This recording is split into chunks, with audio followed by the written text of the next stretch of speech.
યાત્રાધામ દ્વારકામાં ઉમટ્યું ભક્તોનું ઘોડાપુર। દ્વારકાધીશના દર્શન કરવા માટે ભક્તોનું ઘોડાપુર ઉમટ્યું। ઉનાળુ વેકેશનના છેલ્લા દિવસોમાં ભક્તોની લાંબી લાઈનો જોવા મળી।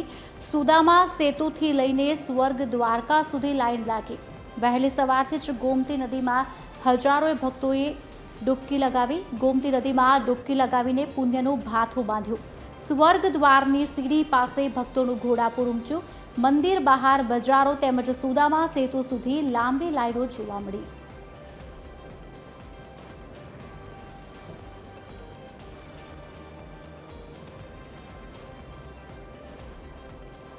મંદિર બહાર બજારો તેમજ સુદામા સેતુ સુધી લાંબી લાઈનો જોવા મળી। યાત્રાધામ દ્વારકામાં ભક્તોનું ઘોડાપુર જોવા મળ્યું। દ્વારકાધીશના દર્શન કરવા માટે ભક્તોનું ઘોડાપુર ઉમટ્યું છે। ત્યારે ઉનાળુ વેકેશનના છેલ્લા દિવસોમાં ભક્તોની લાંબી લાઈન જોવા મળી।